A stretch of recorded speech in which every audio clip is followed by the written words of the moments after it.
আসসালামু আলাইকুম রহমতুল্লাহি ওবরকাতুহু। মাদ্রাসা শিক্ষক ফোরাম ইউটিউব চ্যানেলের পক্ষ থেকে আপনাদের জানাই শুভেচ্ছা অভিনন্দন। প্রিয় বন্ধুরা, আশা করছি আল্লাহর রহমতে সবাই ভালো আছেন, সুস্থ আছেন। সবার সুস্বাস্থ্য কামনা করি আজকের গুরুত্বপূর্ণ ভিডিওটি শুরু করছি। আশা করি আমাদের চ্যানেলটি আপনাদের ভালো লাগে। যদি ভালো লেগে থাকে তাহলে চ্যানেলটি সাবস্ক্রাইব করুন, শেয়ার করুন। হ্যাঁ, আপনাদের যদি কোনো গুরুত্বপূর্ণ বিষয়ে কথা বলার প্রয়োজন মনে করেন তাহলে আমাদেরকে কমেন্ট বক্সে জানাবেন, আমরা ইনশাআল্লাহ এই বিষয়ে কথা বলবো।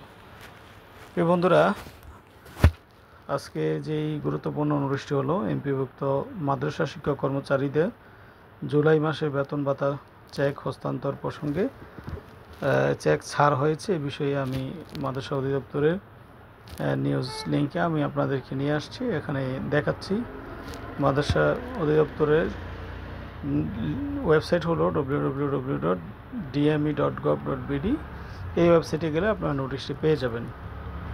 মাদ্রাসা শিক্ষা অধিদপ্তরাধীন বেসরকারি শিক্ষা প্রতিষ্ঠানসমূহের মাদ্রাসা শিক্ষক কর্মচারীগণের জুলাই 2025 মাসের বেতন ভাতাদি সরকারি অংশের 4টি চেক বন্টনকারী অগ্রণী ও রূপালী ব্যাংক লিমিটেড প্রধান কার্যালয় এবং জনতা ও সোনালী ব্যাংক লিমিটেড স্থানীয় কার্যালয়ে 12/8/2025 তারিখে হস্তান্তর করা হয়েছে, যা স্মারক নম্বর দেওয়া আছে। তারিখ 12/8/2025 খ্রিস্টাব্দ। শিক্ষক কর্মচারীগণ আগামী 12/8/2025 তারিখের পর অর্থাৎ আজকের পর সংশ্লিষ্ট ব্যাংক হতে জুলাই 2025 মাসের বেতন ভাতাদি সরকারি অংশ উত্তোলন করতে পারবেন। Doctor KM. শফিকুল ইসলাম, উপপরিচালক অর্থ, মাদ্রাসা শিক্ষা অধিদপ্তর। বন্ধুরা, আপনারা জানেন যে নতুন করে সরকার যে বিশেষ ইনক্রিমেন্ট দিয়েছে, বিশেষ সুবিধা দিয়েছে, ওই সুবিধা এই জুলাই মাস থেকেই এটা যুক্ত হয়েছে।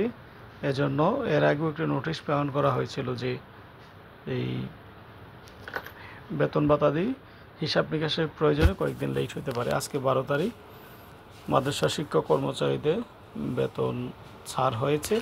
তো আমরা আশা করছি ভবিষ্যতে এই বিষয়গুলো 1 থেকে 2 তারিখ যেন শিক্ষকরা তাদের মাসিক বেতন ভাতাদি পেয়ে থাকেন। এ বিষয়ে সংশ্লিষ্ট যারা ঊর্ধ্বতন কর্মকর্তা রয়েছেন মাদ্রাসা শিক্ষা অধিদপ্তরের, আপনাদের সুদৃষ্টি কামনা করছি।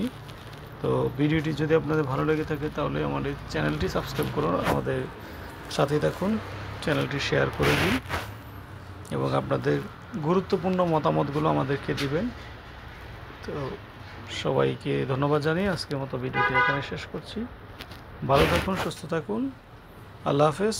আসসালামু আলাইকুম ওয়া রাহমাতুল্লাহি ওয়া বারাকাতুহু।